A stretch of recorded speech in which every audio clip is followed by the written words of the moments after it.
Yes, I did actually. Yes, I thought, that play was developing. Nicky saw what was going on. It was going to be a bang-bang play, to put us in a position where, Kevin was moving, give it a shot. It was going to have to be a perfect throw, actually. There was a lot of moving parts over there on that side. And you like that kind of forcing the action? I didn't mind it at all. Yeah. What's been the key to Melky's play lately? Well, I mean, he's a professional hitter. I think his bat's starting to come to life a little bit more lately. He's been as relaxed as he's ever been. I mean, he's focused. I don't think he's changed his routine. He's got a very steady routine. I think for most veteran hitters, they know when they're doing what they're doing, that they know that in time things will start to come a full circle and they'll get back to where they're at. It's not like he's losing bat speed or none of that. It's just, a matter of time and sync and being focused and kind of finding himself back in the zone where he's comfortable and doing what he's doing. Was Jose able to walk it off after the first inning? Yeah, actually he got stepped on is what happened, so it kind of stung him a little bit. Obviously everybody was concerned for everybody at that point. But he he's not going to come out. He wants to play.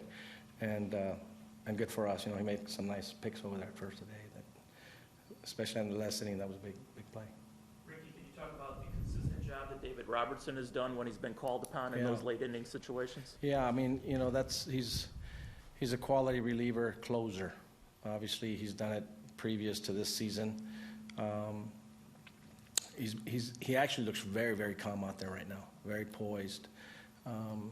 There's a reason why he's able to effectively go through a lineup, in those moments and be able to close out a ball game. It doesn't always happen, but for the most part, you feel very, very comfortable when he's out there on the hill and giving you what he's got. I think his breaking ball is really sharp right now. His fastball command is really good. You have a combination of those two things. It's pretty effective. Ricky, you got through a bullpen day with the whole team without feeling like you put a lot of stress in the bullpen. That probably set you up a little bit better going forward. Well, it helps us. I mean, we stayed away from a few guys today. We still have used most of our guys quite a bit, so being able to use many today and, with Homie giving us 4 innings of work, I think that bottom line is you get into the ball game, you have an idea of what you want to do, the guys that you want to stay away from, and then the game kind of starts to turn around, and then you got to change your thinking a little bit, and you have to have both options available to you. At some point, there are guys that you ultimately stay away from because you know that you've stressed them enough, and you kind of bite the bullet, and you hope that the guys that you're now allowing to fill that role will take it and run with it and be just as effective as the guy before him.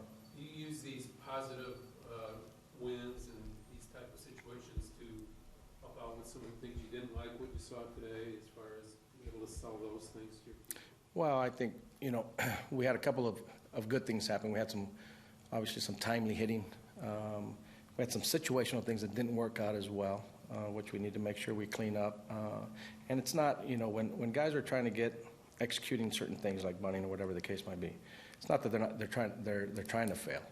I think what we have to do is identify what were the reasons that it kind of didn't look as well as it should have. And then, you have those conversations with the individuals, and then we have to try to, they and we have to try to put together an approach, kind of discuss it again and see what it is that we're doing in those particular moments, slow it down a little bit. And then from a fundamental standpoint, you just attack it from a mechanical, how do I want to set up in that box to be able to do those things and give myself an opportunity to be able to execute. Ricky, did you take a look at the standings? This division's fairly bunched. You're shaking your head no, so apparently you don't. I'm really honest with you guys. I don't read a whole lot in terms of the sports aspect because I know what happens between the lines.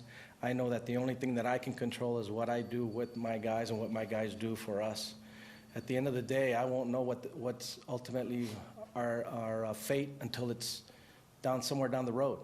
It doesn't do me any good to worry about where we are or we're not. It doesn't do them any good to worry about where we are or we're not.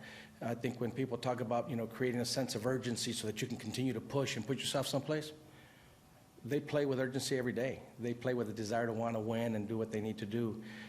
We can only control the moments that we have before us.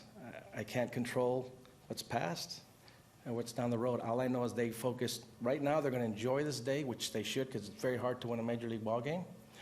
I want them to savor it and then get ready to put it behind them and play tomorrow.